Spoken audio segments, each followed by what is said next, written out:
Some of you may have seen this video. He's a very interesting gentleman who clearly understands the power of language, and he uses it beautifully. Take a minute to review, and we'll have a small discussion. Man, bro, you said cognitive dissonance. I want y'all to go, if you watching this, go look that up. I did a song about cognitive dissonance, and I didn't use that vocabulary. I just called it people don't want that real. You know what I mean? I said people don't want that real. They just say that they do. That's now, right. People don't want that real, and I'm one of them too. Yeah. I'm so easily entertained by ratchet activity, violent negative imagery always seem to interest me.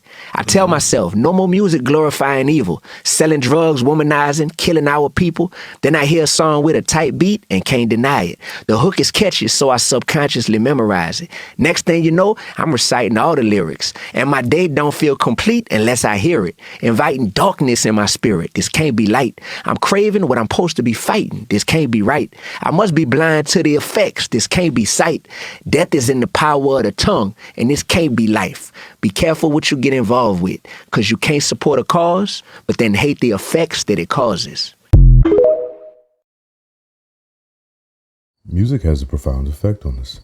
And in fact, sounds in general seems to have a major effect. Whether it be an organized composition or a sound emitted from some random thing within our environment. If you like to think of us in a dimensional sense, one could say that music has an effect in many capacities. Your favorite playlist in the gym can evoke a physical and mental response that could enhance your workout. Major and minor scales utilized in compositions will have a major impact on our emotional interpretation of that piece. In movie and theater, sound is implemented to translate the general feel of the scene to a viewer. If you're a horror movie fan, take a memorable scene. Be mindful of the sounds used to convey the emotion and general feel that particular scene intends to get across. If you were to remove that sound and replace it with a score from a comedy film, as you could imagine, the viewing experience will be a little different. Fire, a tornado, and car alarms and Amber Alert tones all have the potential to yield a danger response, an increased heart rate, heightened sensitivity. A ringtone designated for a significant other could produce an excitable feeling once heard. Intriguing enough, it is to ponder how sound and music may affect us. It becomes even more interesting when examining the results when compiled with vocals. A composition may now become influential in a more direct manner with the incorporation of language, as the wording of the composition will inherently narrow the window of interpretation for the listener. And that's what makes D1's observations and sentiment held toward this particular form of music so gripping. There's a realization that these artfully crafted productions package a direct message that may influence one's perspective and may do so in a way that does not align with that individual's natural moral compass. This will inevitably result in internal conflict or cognitive dissonance. We may have all experienced this in one form or another. And needless to say, it's a psychologically taxing experience. Ignorance is bliss, I believe to be a common expression.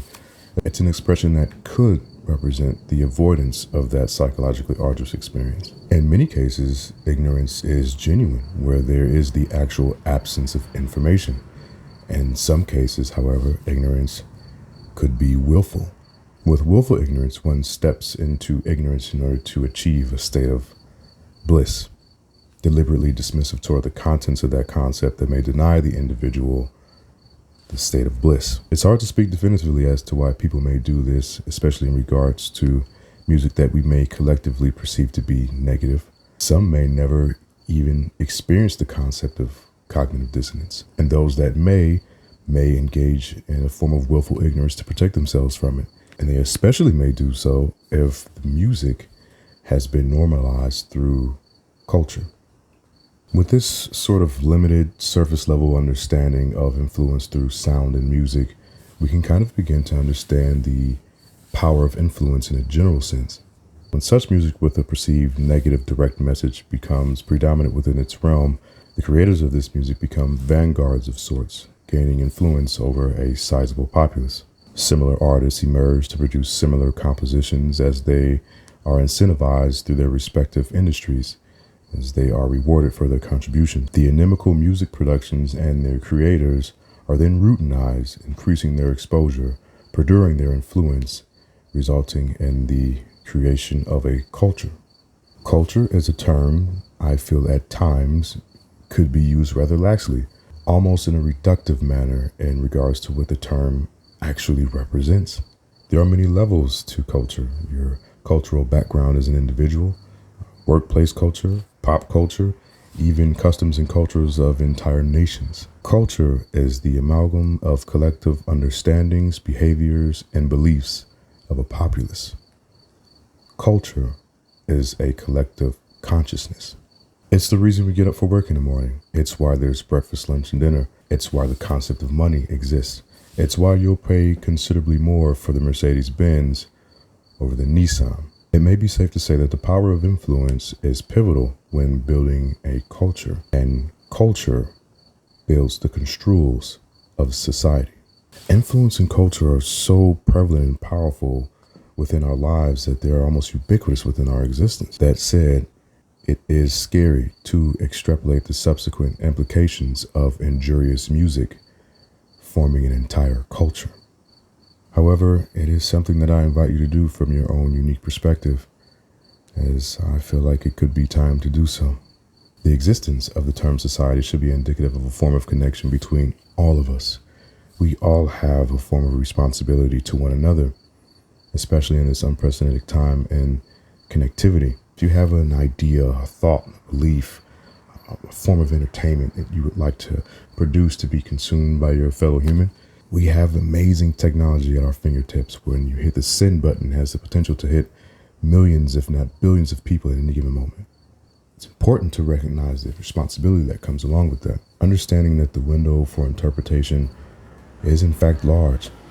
That latest and greatest risque song could be interpreted one way by you or I, but completely different for that 13 or 14-year-old. With much love, I always invite you to be critical, be observant, be aware, and I'd like to leave you with this idea. Cognitive dissonance reveals a connection to spirit.